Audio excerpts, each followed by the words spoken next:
दोस्तों, अगर आप अपने कंप्यूटर से अच्छा परफॉर्मेंस एक्सपेक्ट करते हो, चाहते हो उसमें एप्लीकेशंस एक झटके में ओपन हो जाए, गेम्स बहुत ही तेजी से लोड हो, तो आपको अपने कंप्यूटर में या फिर लैपटॉप में एसएसडी तो लगाना ही पड़ेगा। यहाँ पे आपको ये चूज करना पड़ेगा कि आप अपने लैपटॉप या फिर डेस्कटॉप कंप्यूटर में SATA एसएसडी लगाओगे या फिर PCI Express NVMe एसएसडी लगाओगे। आज की इस वीडियो में मैं इन दो टाइप के एसएसडी के रिगार्डिंग वो सारी बातें डिस्कस करूंगा जो आपको अपने लिए एक सूटेबल एसएसडी चूज करने में मदद करेगा। तो चलिए दोस्तों, आज की इस वीडियो को शुरू करते हैं। सबसे पहले तो हम बात कर लेते हैं SATA एसएसडी की। SATA एसएसडी सभी तरह के कंप्यूटर्स में आप लगा सकते हो, चाहे वो लैपटॉप हो या फिर डेस्कटॉप हो। अगर आपके लैपटॉप में या फिर डेस्कटॉप कंप्यूटर में एक हार्ड ड्राइव लगी हुई है और उस हार्ड ड्राइव में कुछ इस तरह के कनेक्टर है या फिर उससे कुछ इस तरह के दो केबल्स जा रही हैं, तो आप इजीली उस हार्ड ड्राइव को निकाल के एक एसएसडी लगा सकते हो। डेस्कटॉप में आपको सिंपली करना क्या होगा, उस हार्ड ड्राइव को निकालिए और उसकी जगह पे आपको एसएसडी को लगा देना है। अगर आप चाहो तो आप एक हार्ड ड्राइव और एक एसएसडी भी लगा सकते हो और एसएसडी को as a boot drive use कर सकते हो। सिर्फ आपको यहाँ पे इतना ध्यान रखना होगा कि आपके लैपटॉप में या फिर डेस्कटॉप कंप्यूटर में जो SATA पोर्ट्स है उसमें SATA की कौन से रिवीजन की सपोर्ट है, मतलब SATA 3.0 है, 2.0 है या फिर 1.0 है। अगर 3.0 है, 2.0 है तो कोई बात नहीं, आप उसमें इजीली एसएसडी लगा सकते हो। अगर SATA 1.0 है तो मैं आपको रेकमेंड करूंगा कि आप उसमें किसी भी तरीके का एसएसडी मत लगाइए, इससे आपको परफॉर्मेंस नहीं मिलेगी। जो एसएसडी की परफॉर्मेंस है वो SATA 1.0 की वजह से बॉटलनेक होगा। लैपटॉप के केस में थोड़ा सा डिफरेंट है, आप कनेक्टेड टाइप लैपटॉप के लिए देख सकते हो। दोस्तों, जो SATA एसएसडीज होते हैं वो 2.5 इंच फॉर्म फैक्टर में आते हैं और लैपटॉप्स में जो हार्ड ड्राइव यूज होती हैं वो भी 2.5 इंच फॉर्म फैक्टर में ही आते हैं। तो आप इजीली उस हार्ड ड्राइव को निकाल के एसएसडी उसकी जगह पे लगा सकते हो।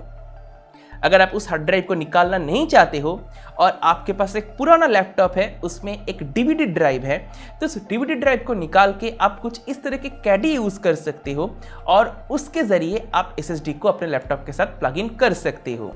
बात करें दोस्तों SATA एसएसडी की स्पीड एंड बैंडविड्थ की, तो अगर आप अपने एसएसडी को SATA 3.0 पोर्ट में प्लग इन करते हो तो आपको अप टू 600 मेगाबाइट पर सेकेंड की स्पीड मिल जाएगा। पर अगर आप उस एसएसडी को SATA 2.0 में प्लग इन करते हो तो आपका जो स्पीड होगा वो 300 Mbps के अंदर लिमिट हो जाएगा। एक और बात है दोस्तों जो आपको ध्यान रखना होगा, अगर आप अपने कंप्यूटर में एसएसडी अपग्रेड कर रहे हो तो आपको उस एसएसडी को AHCI प्रोटोकॉल पे ही यूज करनी है।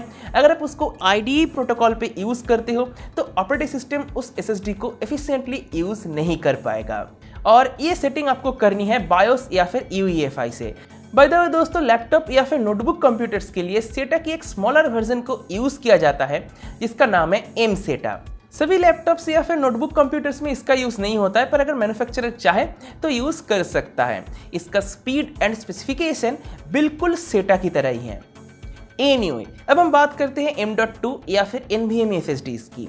सबसे पहले तो मैं ये क्लियर कर दूं कि NVMe जो है वो एक प्रोटोकॉल है और जो M.2 है वो इंटरफेस है और M.2 के अंदर बहुत सारे डिफरेंट स्लॉट्स का यूज होती है, इसका लिस्ट आप देख सकते हो।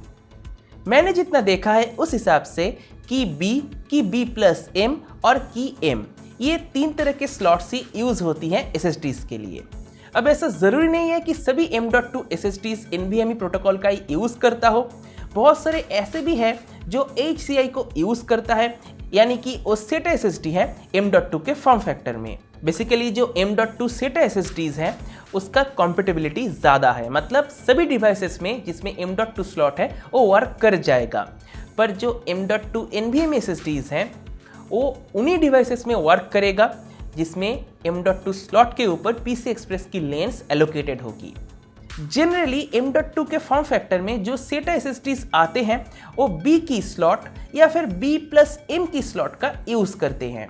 एनीवे, जैसा कि आप सभी जानते हो NVMe SSDs SATA SSDs के कंपैरिजन में बहुत ही ज़्यादा फास्ट होती हैं। आज की डेट में किंगस्टन की KC3000 फास्टेस्ट NVMe SSD है। इसमें आपको सीक्वेंशियल रीड स्पीड मिल जाती है 7 गीगाबाइट पर सेकेंड की और सीक्वेंशियल राइट स्पीड है 6 गीगाबाइट पर सेकेंड की। अब इतना हाई स्पीड के पीछे की राज है PCI Express 4.0। जी हाँ, PCI Express 4.0 की सिंगल लेन स्पीड है 2 गीगाबाइट पर सेकेंड और जनरली M.2 NVMe SSDs में 4 इंडिविजुअल लेन्स को यूज किया जाता है, तो टोटल हमें 8 गीगाबाइट पर सेकेंड की स्पीड मिल जाती है। ऑल्दो कुछ लॉसेस को कंसिडर करना पड़ता है, साथ ही NVMe SSDs में जो NAND चिप्स की यूज़ होती हैं उनकी भी बैंडविड्थ को कंसिडर करना पड़ता है, उनकी क्वालिटी को भी कंसिडर करना पड़ता है। आज की डेट में जितना टेक्नोलॉजी पॉसिबल हुआ है इसमें, उसके हिसाब से अभी इतना ही स्पीड मिल सकता है। अब जैसे जैसे टाइम आगे बढ़ेगा शायद टेक्नोलॉजी में भी इंप्रूवमेंट देखने को मिलेगा और इनका स्पीड भी इंप्रूव होगा। और हाँ दोस्तों, सभी M.2 स्लॉट्स में PCI Express लेन्स एलोकेटेड नहीं होती है, तो इस बात को भी आपको ध्यान रखना पड़ेगा। अगर आपके कंप्यूटर में जो M.2 स्लॉट है उसमें PCI Express लेन्स एलोकेटेड नहीं है, तो आप एक SATA SSD भी परचेज कर सकते हो जो M.2 के फॉर्म फैक्टर में आते हैं। उसको आप उस स्लॉट में प्लग इन करके यूज कर सकते हो। ऑब्वियसली आपको SATA का ही स्पीड मिलेगा, आपको NVMe SSDs की स्पीड नहीं मिलेगी। अब तो दोस्तों आपको पता चल ही गया होगा कि एक M.2 NVMe SSD को परचेस करने से पहले आपको ये चेक करना पड़ेगा कि वो SSD PCI Express की कौन से रिवीजन को सपोर्ट करता है और वो SSD PCI Express की कितने लेन्स को यूज कर सकता है। और साथ ही साथ आपको अपने कंप्यूटर में भी यही चीज चेक करनी पड़ेगी, जो M.2 स्लॉट है उसमें PCI Express की कितने लेन्स एलोकेटेड है और साथ ही साथ वो PCI Express की कौन से रिवीजन को यूज करता है। जैसे कि अगर मैं अपना ही एग्जांपल दूं, अगर मैं किंगस्टन की KC3000 NVMe SSD को परचेस कर लेता हूं, तो ये SSD मेरे कंप्यूटर में जाके 6 Gbps और 7 Gbps की स्पीड मुझे नहीं देगा। क्यों? क्योंकि मेरे कंप्यूटर में जो M.2 स्लॉट है उसमें PCI Express की 3.0 की सपोर्ट है, उसमें PCI Express 4.0 की सपोर्ट नहीं है। तो PCI Express 3.0 की जो मैक्सिमम स्पीड है, यानी कि 4 लेन्स के ऊपर टोटल 4 गीगाबाइट पर सेकेंड, मुझे उतना ही मैक्सिमम मिलेगा। 6 Gbps और 7 Gbps की स्पीड मुझे नहीं मिलेगी। लास्टली जाते जाते मैं दोस्तों एक और बात आपको बता दूं कि M.2 SSDs डिफरेंट साइजेस में भी आते हैं, तो आपको अपने डिवाइस के हिसाब से ही SSD परचेस करनी पड़ेगी। तो बस दोस्तों, मुझे उम्मीद है आपको M.2 NVMe SSDs और उसके साथ साथ M.2 SATA SSDs और सिंपली SATA SSDs के बारे में सब कुछ ठीक से समझ में आ गया होगा। अगर इसके बाद भी आपका कोई सवाल है तो मुझसे कमेंट सेक्शन में भेजिए, पूछ सकते हो, मैं उसका आपको जरूर रिप्लाई करूंगा। अगर आपने मेरे चैनल को सब्सक्राइब नहीं किया तो सब्सक्राइब कर लीजिए, सब्सक्राइब करने के साथ नोटिफिकेशन बेल है उसको भी जरूर टैप कर दीजिएगा। और अगर आपने इस वीडियो को अभी तक लाइक और शेयर नहीं किया तो लाइक भी कर दीजिए, शेयर भी कर दीजिएगा। इसी के साथ इस वीडियो को मैं यहीं पे समाप्त करता हूँ। देने के लिए दोस्तों आपका बहुत बहुत धन्यवाद। Good bye.